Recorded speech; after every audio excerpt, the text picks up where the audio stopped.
Bienvenidos a una nueva emisión de Jóvenes y el Derecho. El día de hoy hablaremos de... El poliamor.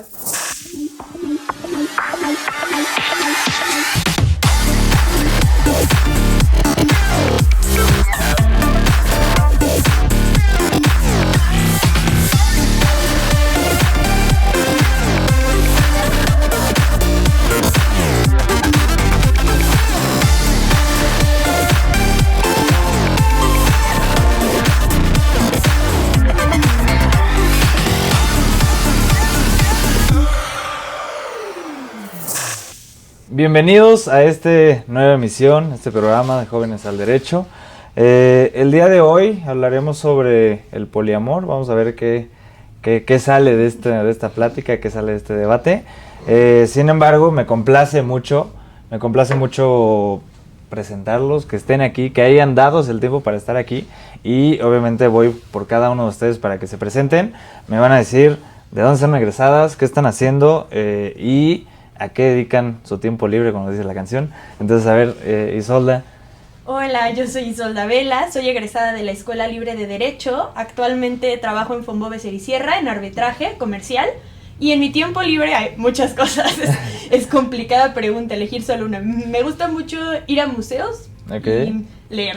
Ok, buenísimo. ¿Cuál fue el último museo del que fuiste? The Menil Collection en Houston, porque Wow. tiene una excelente colección surrealista. Oh, qué cool. Isabel. Yo soy Isabela Mezquita, mucho gusto. Soy egresada de la Ibero. Actualmente trabajo en Aguinacoyaja y me dedico tiempo completo al litigio constitucional. Wow. En mi tiempo libre también me gusta mucho ir a museos, la verdad me encanta, y viajar cuando se puede. Cuando se puede, pero con esto de la pandemia y todo está cañón. Jorge. Hola, yo soy Jorge Luis de la Cabada Urle, soy egresado de la Anáhuac, trabajo actualmente en un tribunal colegiado en materia administrativa. Okay. Y en mis tiempos libres me gusta leer o dedicarlo al deporte. La verdad es lo que aprovecho más mi tiempo. Ok, súper. Carlota, pues tú ya eres invitadazo de constante de este programa. Muchas gracias. Ajá. Yo soy Carlota Ramos, soy egresada de la UNAM y trabajo en la Suprema Corte, en la coordinación de la presidencia de la Suprema Corte con el ministro Saldívar. Y pues nada más quiero aclarar que todo aquí es a título personal. No pasa nada, no pasa nada.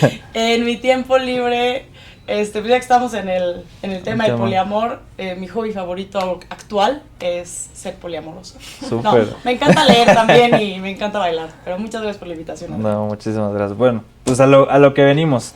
Aquí quiero que me digan qué es lo que opinan. Obviamente se va a generar toda esta plática, pero hagan de cuenta como lo están explicando a mí respecto de que no sé absolutamente nada de qué es el poliamor, y ahí vamos peloteando ideas, qué es lo que quiero que me digan su punto de vista, y obviamente también para nuestro público, que sepan más o menos qué es lo que se está generando o qué es esta información que se está generando respecto de qué es el poliamor. Ya lo veíamos en noticias, salieron, es que el poliamor, y empezó una serie de tal vez malos entendidos. Entonces yo creo que es buenísimo empezar por ahí. Empezaría contigo, Isabel, para que me digas qué es el poliamor y vamos viendo si todos tenemos entendido el mismo concepto. La misma definición.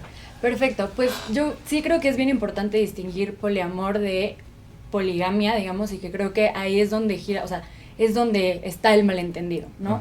Uh-huh. Yo entiendo el poliamor, y como creo que debe ser entendido, es como esta relación afectiva que tienes que se puede tener entre 3 personas o más, que está basada en el consentimiento, en la, igualdad de decisión, en el establecer esta relación afectiva entre 3 personas o más, que no necesariamente conlleva un matrimonio y no tiene estigma que podría llegar a tener en ciertas ocasiones la poligamia, por establecer que una persona puede casarse con varias personas, ¿no? Aquí es más bien una relación de 3 consentida por todas las personas, de 3 o más, que esté consentidas por todas las personas que forman parte de ella, ¿no? Entonces, así es como lo entiendo yo, no sé qué piden ustedes, pero yo creo que de ahí parte un poco la distinción que hay que hacer para poder hablar de esta sentencia y lo que opinamos respecto a ella. Ok, Isolda. Yo no estoy de acuerdo con esa definición. Creo que estás hablando de una forma particular de poliamor, que es la trieja, en donde todas las personas involucradas tienen una relación entre ellas. Es decir, vamos a poner un ejemplo.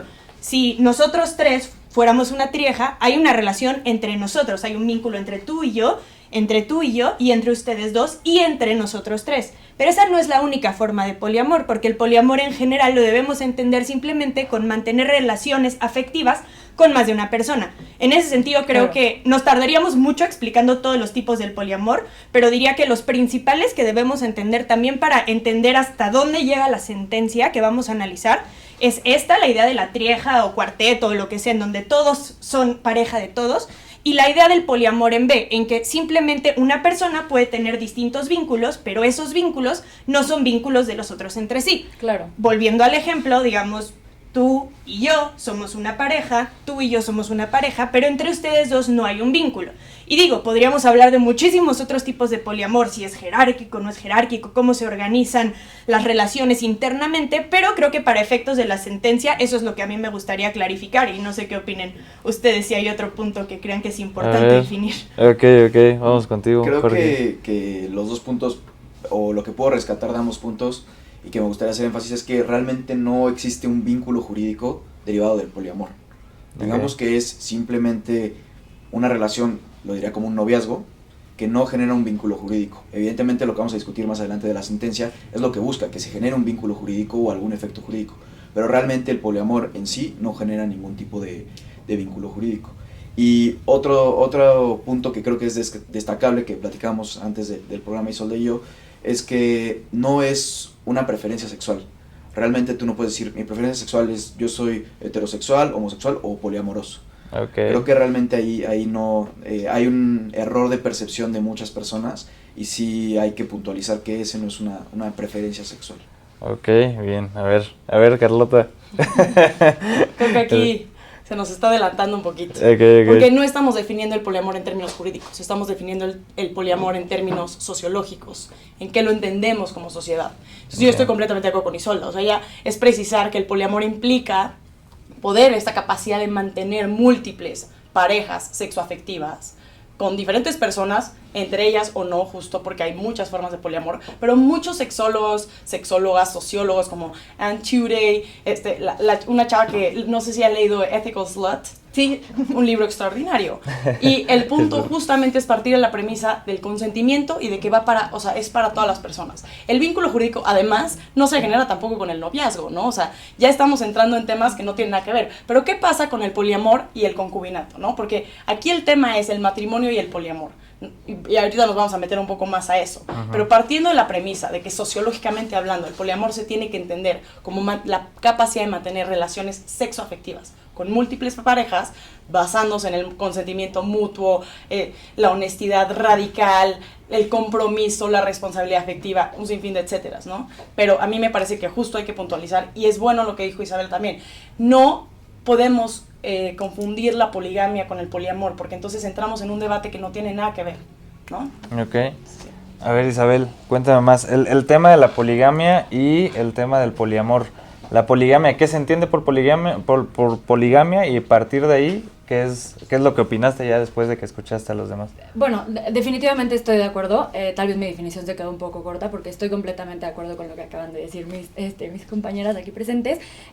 Básicamente, yo creo que es importante la distinción porque la poligamia se queda mucho justamente en el matrimonio y el poliamor va más allá de esto porque justo como comenta lo estamos tratando de definir de una forma sociológica, qué entendemos por el poliamor y qué significa esto y cómo esto podemos definirlo de tal forma para pues eventualmente digamos reconocerlo jurídicamente, ¿no? Entonces la poligamia ya está entendido como una forma de matrimonio en donde puedes establecer un matrimonio con más personas y aparte tiene un cierto estigma porque los países que lo han reconocido pues digamos que hay todo un tema patriarcal en torno al tema, que también es importante subrayar. Entonces, básicamente es eso, es entender el poliamor como algo más amplio que eso, que no nada más es el matrimonio entre una persona, sino es el poder establecer relaciones con más de una persona, ¿no? Aquí yo me quedo en algo que tal vez no caché bien respecto de lo que señalas. Bueno, quiero entenderlo un poco más. El poliamor es... Yo tengo una relación contigo, y no necesariamente debe existir una relación entre ustedes dos. Exacto. ¿No? Se puede dar que tú a su vez tengas con Isabel y tú a su vez con Jorge. Entonces, lo que te decía hace rato me sigue como que generando dudas. ¿Cuál es la diferencia de una relación abierta a decidir ser poliamoroso, ¿no? O sea, porque al final del día, tal vez, dentro de la sociedad, pues siempre, bueno, se ha marcado yo creo que un poco más recientemente respecto de tener una relación abierta y que no haya consecuencias o tal vez, y estaríamos criticando el tema de la monogamia, etcétera, y sin fin. Pero, entonces, ¿cuál es la diferencia o no hay diferencia? Yo considero que sí hay una diferencia, y más allá de la definición estricta en el sentido literal, yo creo que es el significado sociológico que le hemos dado a estos dos términos para entender la diferencia, ¿no? Partiendo de la premisa de que por regla general vivimos en un mundo que acepta la monogamia como el modelo principal y obligatorio en muchos sentidos, como se ha abierto eso en años recientes a diferentes formas de relacionarse. En ese sentido, te diría que una relación abierta, por regla general, porque no es una definición única ni pretendo aquí tener la verdad, se refiere a que hay un único vínculo emocional entre dos personas, pero pueden tener diferentes experiencias sexuales con otras personas y no necesariamente tienen múltiples vínculos sexoafectivos, sino únicamente sexuales con diferentes reglas. Ya cada pareja decidirá qué reglas en específico pone para su relación abierta, pero no tienen más de una pareja como tal, sino que tienen una pareja principal y experiencias fuera de esa pareja. Pero no sé si alguien vea eso de manera diferente. Yo así lo entiendo de manera común y corriente en los términos en que hablamos ahora, pero no sé si están de acuerdo con eso. Ok, Jorge. Creo que tienen todos razón en el punto de que no hay una definición exacta, ¿no? O sea, realmente creo que las acepciones son, a lo mejor, por ejemplo, aquí tenemos dos personas que practican el poliamor y conocen más del tema, ¿no? Pero creo que, y así como de muchos otros tipos de relación, pero creo que sí es importante tratar de, aunque no podemos tener una definición clara o delimitar todos los tipos que puede haber, tener aunque sea un poco de noción para poder, en función de eso, digamos que socialmente trabajar con eso, ¿no? Que la sociedad entienda y que pueda aplicarlo conforme a esto es aceptado o conforme a esto tiene que ser. Okay. Entonces, yo creo que eso es algo que rescato. Bien, a ver, y aquí ya me enfocaría un poco más al tema jurídico, al tema de, sí, ya entendemos, o más o menos ya definimos qué es el poliamor, a mí ya me quedó un poco más claro. ¿Eso jurídicamente trasciende, no trasciende, se reconoce, no se reconoce? ¿Cómo está esa situación? Pues justamente de eso va la sentencia, ¿no? que vamos a analizar aquí, ¿no? Que es como, que obviando que tiene sus fallas, porque fue, además que está, es como, fue muy poco clara en la forma en la que decidió abordar el tema del poliamor. Pero jurídicamente hablando, no se reconoce el poliamor como una forma de relacionarte. Ajá. ¿Por qué? Porque el Estado le encanta controlar, patrimonialmente hablando sobre todo, los bienes de las personas. Entonces, ¿cómo voy a controlar yo qué le corresponde a quién si hay 200 personas involucradas en esta relación, ¿no? Porque de eso se trata. Entonces, definitivamente tenemos un problema de reconocimiento, pero creo que lo que la comunidad poliamorosa busca es no caer en esa discriminación estructural a la que cae la diversidad sexual. Porque yo creo, y esto sí es mi opinión muy personal, que las personas poliamorosas sí entran en este aspecto de la diversidad sexual, no por la discriminación histórica, ¿no? Y estructural, porque eso definitivamente no, pero sí por la estigmatización, porque es un modelo relacional que no entra en lo que nos enseñan toda la vida, ¿no? Lo que toda la vida se ha normalizado. Y eso no significa que la monogamia esté mal, bajo ninguna circunstancia. Creo que aquí es a cada quien lo que le acomode. Pero, cada quien lo que le guste, por supuesto, ¿no? que no. Y no debemos de caer en radicalizaciones así, porque pues cada quien. Pero justo hablando de esto, es importante precisar que esta es la orientación relacional de cada quien. Entonces, ¿qué significa eso para cada persona? Y cada persona lo tiene que definir. Entonces, si tú estás buscando el reconocimiento del Estado, es específicamente porque lo que estás buscando es que se te reconozcan derechos. Okay. Y de eso va. Y a eso tenemos que llegar. Ok, bien, a eso tenemos que llegar. Ok, aquí con eso que señala Carlota, me detengo solamente un poco porque creo que es un tema también importante lo que decías hace rato, referente a que, lo que decía Jorge, que no es una preferencia, sino es ¿qué, una decisión? ¿O cómo lo podrías plantear tú, Isolda? Sí, me parece muy interesante la forma en que lo plantea Carlota como orientación relacional. No sé si estoy 100% de acuerdo, pero me parece una muy bonita forma de definirlo. La verdad no lo había pensado así. Creo que la razón por la que considero que es importante no entenderlo como una preferencia sexual es porque no es una elección.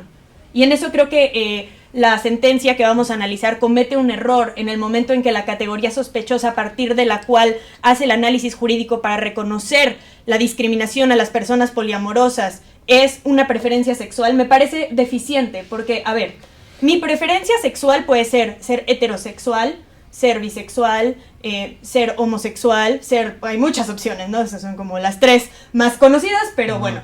Y eso es una cosa que simplemente soy, con independencia de si estoy en una relación con un hombre o con una mujer, o en una trieja, o en una relación poliamorosa con personas igual y 2 mujeres por separado, como sea.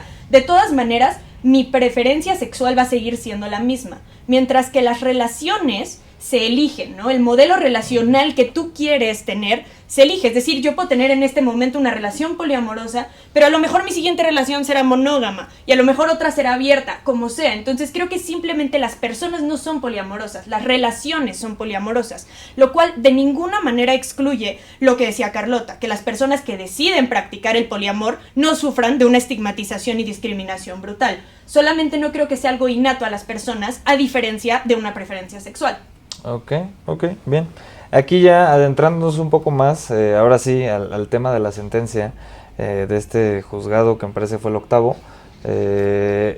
¿Qué pasa ahí? ¿Cómo se da? ¿O en qué contexto se da, Isabel?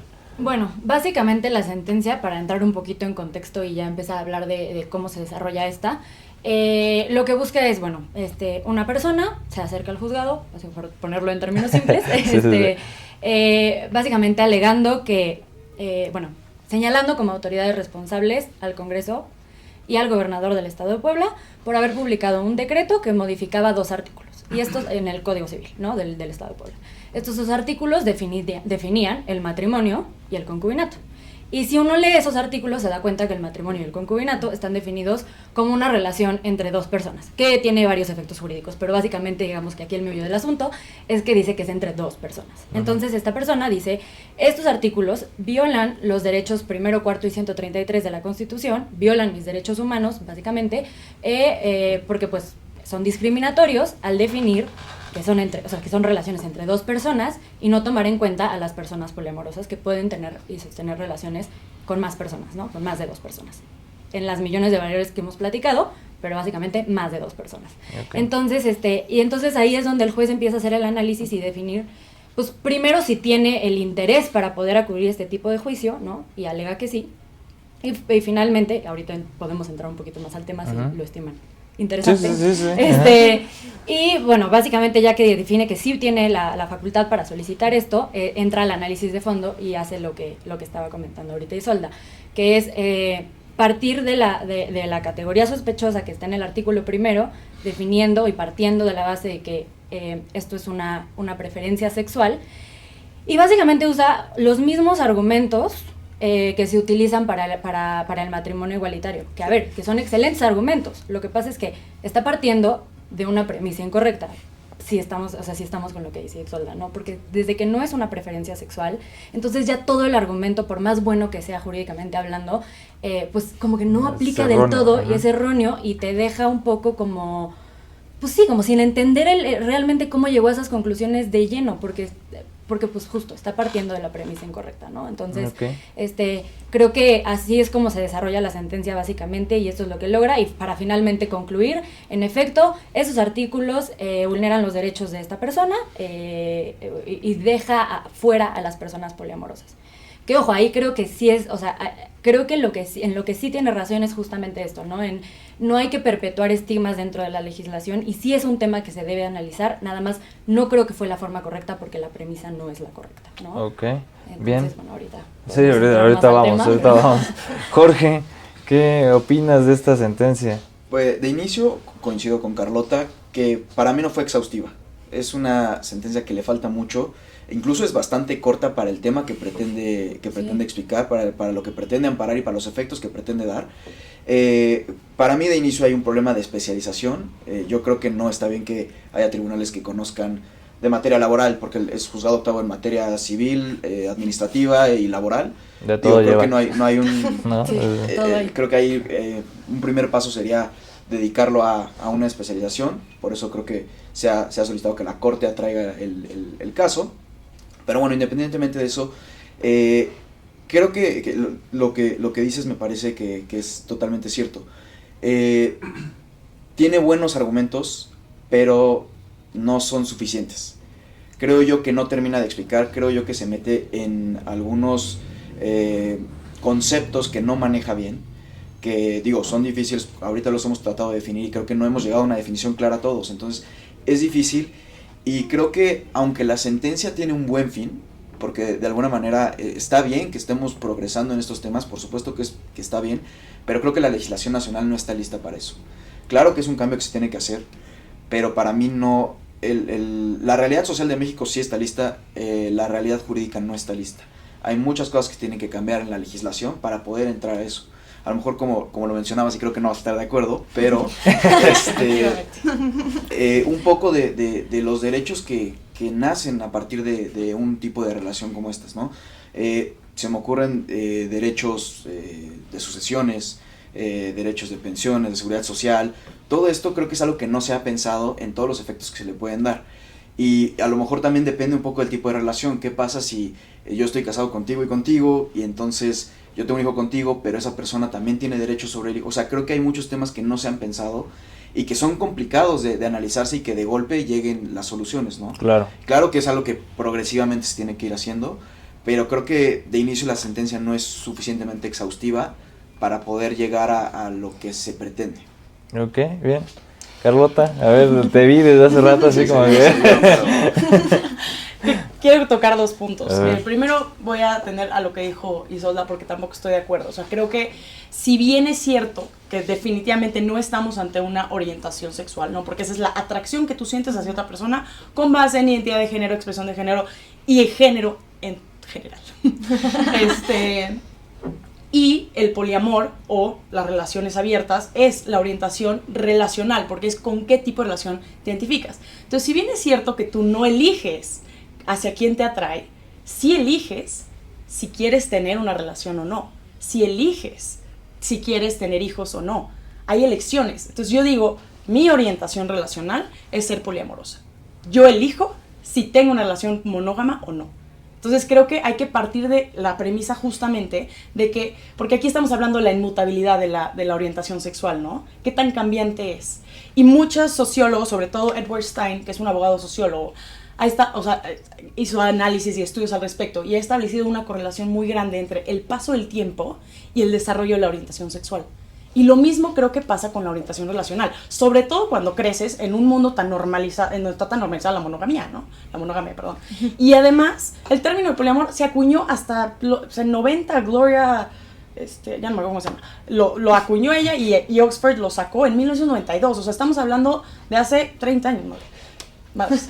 Pero, o sea, no tanto tiempo, ¿no? O sea, y la orientación sexual es un tema que se ha analizado desde principios del siglo pasado, si no es que antes, porque eran temas mucho más fuertes. O sea, es un tema, como les decía hace rato, ¿no? Estamos ante discriminación estructural histórica fuerte. Entonces no es lo mismo, pero sí creo que los dos pueden ser más o menos innatos, ¿no? Así como a mí me dices, ¿qué prefieres? No, pues es que ya no es una preferencia. Para mí ya no hay muchas opciones. Entonces creo que hay que hacer el análisis con base en eso. O sea, yo ya no podría ser monógama, por ejemplo. ¿Podría estar en una relación monógama? Sí, pero yo ya no podría ser monógama. Entonces, entiendo que podría haber confusión al respecto. Y también lo que dices, ¿no? Que no logramos llegar como un acuerdo en cuanto a qué es el poliamor o no, pero creo que sí. O sea, creo que sí hay un acuerdo. O sea, el problema es, justo jurídicamente hablando, cómo lo atendemos. Pero aquí estamos obviando que el derecho familiar es lo menos sencillo. O sea, muchísima gente, o sea, es como un estudio del American Psychology Association, le preguntó como a 1,000 personas en Estados Unidos y el 50% eran infieles. Entonces, ¿y eso qué implicaba? Que tuvieran hijos fuera del matrimonio, no hijes, perdón. O sea, y eso, el derecho también lo tiene que cubrir, porque tenemos que proteger a las infancias y también tenemos que proteger a las otras parejas. O sea, todo, aquí es un tema de derechos bien interesante, pero por ejemplo en California, hace como 4 años se pasó se reformó el código familiar y se aprobó que un hijo pudiera tener 3 papás, Sí, o sea, yo vi y eso. 3 padres, ¿no? Y eso es muy interesante, porque creo que sí se puede lograr, pero justo es analizar. Sí, Ok. definitivamente. Isolda, ¿qué opinas de lo que acaba de decir Carlota? Son varias cosas. Creo que me gustaría abordar primero rapidísimo lo que dijo Carlota y después lo que dijo Jorge. Me parece muy interesante la perspectiva, la verdad. Me gusta que haya ese disenso porque creo que aquí, para mí, la razón por la que sí puede cambiar una orientación relacional y no una orientación sexual es también el hecho de que considero que la monogamia es un modelo impuesto, ¿no? No creo que haya personas que sean innatamente monógamas. Me parece muy válido que las personas puedan elegir la monogamia, pero creo que tienen que hacerlo a conciencia y no asumiendo soy una persona monógama y no se cuestionen de dónde viene esa monogamia, justamente por la imposición estructural que nos han puesto como sociedad de la monogamia. Esa es la razón por la que no comparto la definición, aunque comparto todo lo demás respecto, e incluso creo que yo sí me atrevería a decir que hay una especie de discriminación estructural a todo lo que se sale de la norma monógama, ¿no? O sea, quizá no el poliamor como lo entendemos en términos del siglo XXI, pero sí todo aquello que no va conforme al modelo monógamo, que es mucho más que simplemente tener una relación con una persona, sino toda una estructura familiar y vivencial, que sí considero que todo lo que se sale de la monogamia ha sufrido discriminación estructural. Ahora, respecto a lo que decía Jorge, de entrada estoy de acuerdo con el hecho de que la sentencia de alguna manera es el camino al infierno está empedrado de buenas intenciones, ¿no? Muy bonito, queremos reconocer esto, pero nos quedamos cortos porque no hablamos ni de qué tipo de poliamor estamos hablando, no estamos realmente definiendo cómo va a aplicarse esta sentencia porque le conceden el amparo al quejoso, pero realmente no entendemos cómo va a funcionar si va a tener una trieja o no. Parece entenderse eso porque hay una prohibición de bigamia en el Código Penal, entonces no podría casarse con 2 vínculos por separado, sino que tendría que ser un matrimonio de 3, entonces parece ser que únicamente está reconociendo la trieja y no un poliamor en vez. Es decir, es muy deficiente, pero lo que quiero decir, que creo que es muy importante, es que el hecho de que reconocer el poliamor implique muchos retos jurídicos no quiere decir que no se deba reconocer y que no estemos listos. Lo que hizo el Tribunal de Amparo en este caso es reconocer que se violan los derechos de las personas al no reconocer su orientación relacional. Vamos a aplicar el término que me encantó, la verdad. Y en ese sentido, será problema del legislador ver cómo resuelve eso, pero tiene que reconocer que se violan los derechos de las personas que eligen el poliamor al no reconocerlo. ¿Cómo se regulará? Es otro tema completamente distinto a si se violaron o no los derechos del quejoso. En ese sentido, estoy de acuerdo con la sentencia en que se violaron los derechos del quejoso. Simplemente me hubiera gustado que nos diera más parámetros para saber cómo vamos a regular esto y ayudarle al legislador, porque la verdad es que sabemos que muchas veces no hacen lo mejor del mundo, ¿no? Entonces, creo que eso sería mi participación en este sentido. Gracias, Isolda. Aquí nada más me voy a enfocar ahorita contigo, Carlota, por el tema de... Me pareció algo importante de lo que dijo Jorge respecto de si estamos listos o no, tanto jurídicamente como socialmente, ¿no? Ya decía Jorge, estamos listos socialmente creo que jurídicamente, sí, creo que no. Y creo que un poquito, perdón, Ajá. con lo que decía Isolda, que el legislador tiende a hacer, o digamos los códigos son muy viejos, vienen de un pensamiento viejo y que no han sido reformados. Por ejemplo, creo que hasta hace unos años, no sé si ya se reformó en la Ciudad de México, el matrimonio estaba considerado como la unión de hecho de 2 personas para la comunidad de vida y para la procreación. Entonces, digamos, te está imponiendo que si te casas tienes que tener hijos. Entonces, creo que sí es algo que se tiene que reformar. No estoy de acuerdo más bien, yo creo que socialmente estamos listos, jurídicamente creo que no. Yo solo puntualizándolo antes. Ok. A ver, Carlota. No, yo definitivamente creo que jurídicamente no estamos listos porque no se ha hecho el análisis y en eso sí estoy de acuerdo, porque justo es todos los derechos que implica y todas las personas involucradas y sí está bien complicado. Yo no vengo aquí a plantearles cómo hacerlo porque no tengo la más pálida idea, pero sí, socialmente creo que estamos todavía menos listos. ¿Por qué? Porque hay tantas estigmatizaciones. Vivimos en un México muy patriarcal, muy misógino, muy monógamo, que digo, no es que eso esté mal, pero como dice Isolda, es una imposición al final del día, ¿no? Sí. Si no estamos ni listos para legalizar la marihuana, que no estamos listos para que la gente se case con mucha gente, o sea, ya a mi abuela le dan infarto, o sea, entonces creo que es justo la importancia de tener no le va a dar un infarto, estos debates, pero socialmente creo que es muy, muy complicado porque incluso a la gente de nuestra generación le cuesta trabajo entender, así, ¿por qué o sea, qué estás buscando? Yo, pues es que yo no completo a una persona, o sea, qué presión, oye, relájate, no, tú ve y busca lo que necesites, yo acá y tú allá, ¿sabes? Entonces creo que es complicado salirnos de esa norma, por eso creo que no estamos listos todavía, no sé qué opinas. Okay. Isabel. No, definitivamente de acuerdo, o sea, definitivamente no son temas que le podemos dar por sentado, claramente es un reto pero yo creo que nosotros aquí sentados que nos estamos dando la tarea de entenderlo, y tal vez porque hay 2 personas que lo practican, pero vemos que hay muchísimas aristas, que hay muchísimas cosas, y lo que comenta de uno se puede definir como monógamo, pero ¿qué tanto está haciéndose de esa definición porque se siente así o porque es lo que le han enseñado, ¿no? Y cuando te han enseñado que eso te gusta, ¿cómo vas a cuestionar si te gusta o no? O sea, simplemente Porque siempre lo has vivido, ¿no? Siempre o sea, lo has vivido así, o sea, así. siempre te han dicho que es así y no, o sea, el sentarse y cuestionarse a sí mismo y decir como realmente esto es lo que yo quiero porque esto es lo que yo soy sin que me dijeran cómo tenía que ser, es todo un reto. Es todo un reto y que no tiene nada que ver con lo jurídico, ¿no? Que es por sí mismo un reto.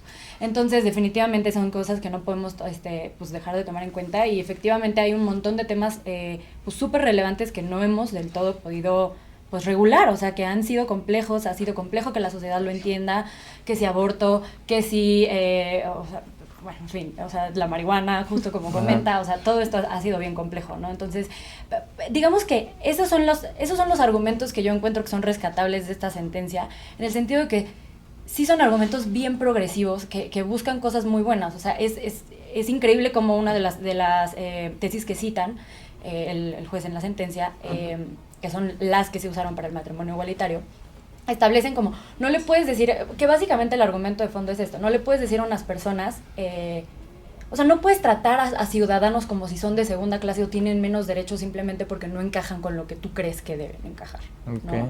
Entonces, todo el tiempo nos han dicho que las cosas son... Y por eso es cierto lo que decía Isolda, o sea, cada cosa que se sale de la norma, y ya no hablemos de la norma monógama de la que estamos hablando ahorita, cada cosa que se sale de la norma siempre es bien cuestionable, siempre es bien criticable y termina dejando a todos los demás fuera. Y al final, muchas veces, y la mayoría de las veces, uno no encaja en la norma. Uno se obliga a sí mismo a encajar en la norma para no tener, digamos, más problemas sociales y tener reconocidos derechos, pero no porque realmente queramos, ¿no? Entonces, esos son argumentos que sí siento que son rescatables de la sentencia. Sin embargo, pues volvemos a lo mismo, no están partiendo de la premisa correcta, ¿no? Entonces, yo, o sea, tampoco vengo aquí a dar la solución, pero entonces se me ocurre un poquito más, y ni siquiera sé si lo que voy a decir está bien o no, porque tal vez habría que analizarlo más de fondo y podría estar interesante platicarlo, pero se me ocurre que pudo haber basado su argumento un poco más en el derecho al libre desarrollo de la personalidad, ¿no? Porque el derecho al libre desarrollo de la personalidad es un derecho... Pues es bien abstracto y bien complejo, la verdad es que lo decimos bien fácil, pero sí, qué claro. difícil es, ¿no? Porque lo que busca este derecho básicamente es proteger al individuo de tal forma que le permita ser aquella persona que quiere ser, ¿no? O sea, ¿y cómo defiendes esto que es tan difícil, o sea, tan diferente de mí y de Isolda? Y aunque podamos tener cosas en común, pues lo que me hace a mí ser mí, lo que digo yo, y lo que la hace a ella ser ella, pues evidentemente son cosas bien distintas. Y no es que el poliamor me defina como tal, pero es una de las cosas que me hacen ser quien soy, ¿no? Entonces, ¿cómo defender este derecho? Ha sido pues todo un reto, y lo vemos también en la sentencia del cannabis para uso lúdico, pero se me hace que es una sentencia que logra mucho más entender lo que buscan las personas y proteger sus derechos, ¿no? Entonces, se me ocurre que tuvo una muy buena intención, definitivamente le faltó entender el tema, definitivamente parte de una premisa incorrecta, como ya lo hemos dicho en cantidad de veces. Se me ocurre que ese hubiera sido un mejor derecho que se buscara proteger, y a lo mejor el argumento hubiera estado mejor elaborado, ¿no? Entonces no sé qué opinen de esto, pero se me ocurre que por ahí... Jorge. Creo que lo que tocan justo del tema del consumo lúdico de cannabis tiene puntos muy interesantes. ¿Por qué? Porque digamos que eso empezó como un amparo sencillo, evidentemente por la relatividad cada quien tenía que acudir con su amparo, y todo esto fue, primero que fue, ¿a qué llegó? Perdón, llegamos a que hubiera una jurisprudencia, ¿no? Ya que existe la jurisprudencia, surgió la Declaratoria General de Inconstitucionalidad. Entonces, todos los artículos de la Ley General de Salud que determinaban que no se podía el consumo lúdico de marihuana, se estimaron inconstitucionales, se tienen que eliminar y ahorita estamos en proceso de emitir una ley, no se ha hecho, se ha postergado, estamos en proceso de emitir una ley para que se pueda regular eso y digamos que sea algo normal. Obviamente falta despenalizarla, faltan un buen de cosas, pero creo que es un buen camino que nos deja justo por el mismo derecho que se argumentó ahí, ¿no? El libre desarrollo de la personalidad.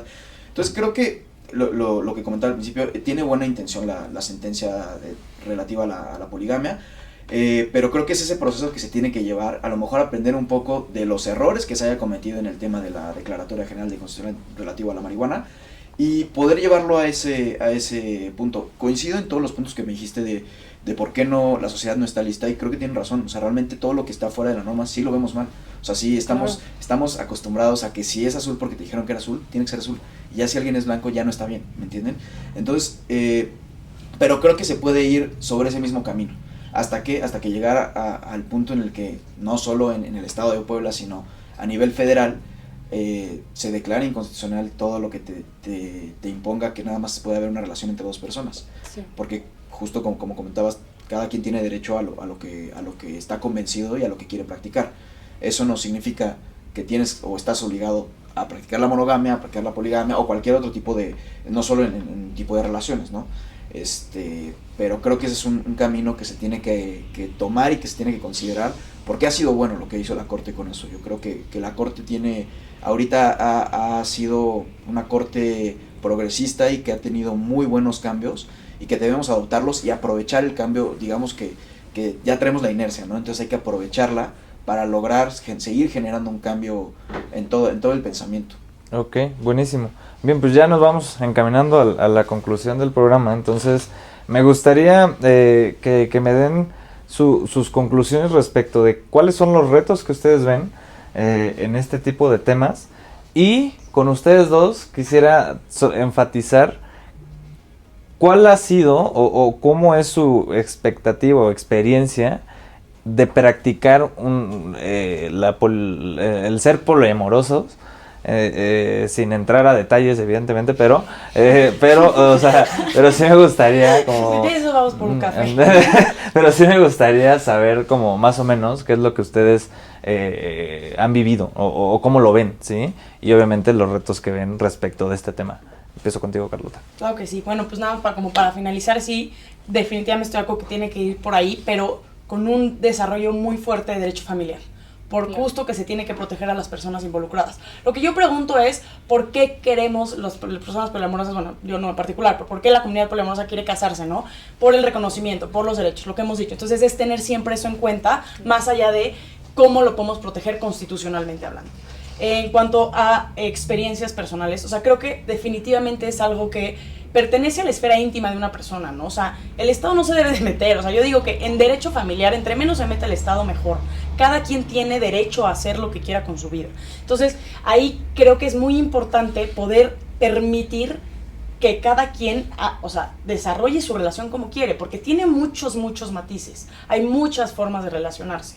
Entonces, es bien complicado cuando la sociedad no lo acepta, ¿no? Entonces tienes que ir como, y hasta los temas de las aplicaciones de datear, ya sabes, que son súper estigmatizantes, ¿no? Entonces es justo todo, es quitarnos todos esos prejuicios que tenemos para permitir que la gente sea, como dice, ¿no? O sea, el tema de desarrollarte como tú te quieras desarrollar. Entonces es nada más ir informándonos un poco más, quitándonos esos prejuicios para poder avanzar y que pues, las relaciones se den como se quieran dar. Ok, buenísimo. ¿Isolda? Pues creo que mi primera conclusión de todo esto es que si bien estoy de acuerdo en que la sociedad no está lista, no me importa si la sociedad no está lista. A ver, muchas veces tenemos esta idea de que el derecho se adapta a la sociedad una vez que la sociedad ya está lista. No, yo creo que lo que nos da nuestro marco constitucional de derechos humanos es la capacidad de reconocer derechos que la misma sociedad no está lista para reconocer. En ese sentido digo, ¿va a ser un reto legislativo? Sí. ¿Va a ser un reto judicial? Sin lugar a dudas. ¿Pero tiene el Estado la obligación de dejarnos ser? Absolutamente también. Entonces no me importa si a las señoras de 80 años no les parece, no me importa si a los señores que a lo mejor... Se les infarta, parece la verdad. No, la abuela no. Eso sí no se importa. Por supuesto que no, o sea, simplemente el hecho de que a las personas les choque la forma que muchas personas eligen de vivir no implica que no se deban reconocer los derechos que tenemos, porque no es una cuestión de otorgar el derecho a casarnos, personas poliamorosas, no, es una cuestión de que se debe reconocer, porque dentro de nuestro marco constitucional de derechos humanos cabe esa posibilidad para quien sea que la quiera tomar. En ese sentido, pues creo que corresponde a todas las personas, tanto las que se quieren casar como personas poliamorosas, como personas poliamorosas que no se quieren casar, o aliados, o quien sea realmente, cabildear a través del legislativo, a través del judicial, a través de lo que sea, los medios que puedan, simplemente para que este reconocimiento de derechos se haga de la mejor manera posible. En ese sentido, también me gustaría ver sentencias más comprensivas y más exhaustivas que reconocieran diferentes tipos de poliamor, los temas familiares que menciona Rota, o sea, muchísimas cosas que creo que hicieron falta en esta sentencia, pero me dio mucho gusto de todos modos ver que hay una sentencia que ya nos está reconociendo que existen estas otras formas de vivir las relaciones que no son únicamente la monogamia, ¿no? Y respondiendo ya muy rápidamente a la pregunta que hacías, creo que para mí como mujer bisexual además, o sea, fue todavía un proceso más complicado salir del closet de la bisexualidad, que ya un tema de relaciones diversas, ¿no? Como puede ser una relación poliamorosa. Pero creo que en algo que sí tendrían algo mucho que ver las dos es que el estigma es fuertísimo, la verdad. Y tienes que elegir muy bien dónde dices qué. Y para mí ha sido todo un proceso personal el poder decir abiertamente sí y, ¿no? O sea, como claro, no es aquí para hacerse progre, no es aquí para nada. Es simplemente la forma en que yo quiero vivir mi vida y la forma en que ejerzo mi libertad y la forma en que yo doy amor. Punto, ¿no? En este momento de mi vida así será y ya veremos en 30 años cómo estamos. Pero el punto es... cada quien, ¿no? O sea, simplemente yo creo en la libertad individual y me gusta ver a las personas ser lo más ellas que puedan ser. Entonces, en ese sentido, buenísimo. Ya, pues, buenísimo, Isolda. ¿Va? Cada quien sus cubas, decías sí, hace justo. rato, ¿no? Isabel. No, definitivamente de acuerdo con lo que dicen. No importa si la gente no está lista, si el Estado no está listo, si la legislación no está lista. O sea, no importa, los temas se tienen que atacar y no por eso no vamos a reconocerle derechos humanos a las personas, ¿no? Simplemente porque la gente no lo entiende. Entonces, efectivamente, tenemos ya los mecanismos para hacerlo. La línea, de hecho, de la misma sentencia, no, o sea, digamos, no se agarra del argumento correcto, pero la línea no está mal en el sentido de que se usan argumentos ya bastante progresistas en el sentido de que no vamos a estar permitiendo ni perpetuando, digamos, legislaciones que perpetúen estereotipos discriminatorios, ¿no? Y desde ahí, eso sí se me hace muy correcto, o sea, esa es la manera correcta para entrarle a los temas. Tiene sus fallas, pero entonces definitivamente se puede. Entonces, pues nada, la conclusión sería esa. Ahí vamos. Todavía no sabemos bien cómo, pero hoy vamos para allá y me da mucho gusto que este tipo de temas se empiecen a tocar y efectivamente la Corte ha hecho un trabajo en varios de los temas con sentencias sí muy exhaustivas y que abarcan varios temas que son relevantes, ¿no? Entonces, pues nada, eso, me da mucho gusto que vayamos por buen camino. Gracias, Isabel. Por último, Jorge. Yo creo que colgándome un poquito de la conclusión de Isabel, creo que sí está muy bien lo que se está haciendo, creo que fue buena, algo que hay que aplaudirle al juez es esta determinación y decisión de ser el primero en atreverse, porque sí, estando del lado judicial es difícil tomar decisiones, entonces creo que el atreverse a ir en contra de algo que es socialmente incomprendido es algo que se tiene que aplaudir, por supuesto. Me parece que la forma no fue la correcta, e insisto en que la sentencia carece de muchos puntos que son importantes, sobre todo porque nada más te permite una unión entre 3 personas o más, pero no te dice cómo, no te dice bajo qué supuestos, no te dice cuáles van a ser los derechos que salen de esa sentencia. Entonces, creo que es un trabajo que va a ser parte de los 3 poderes del Estado.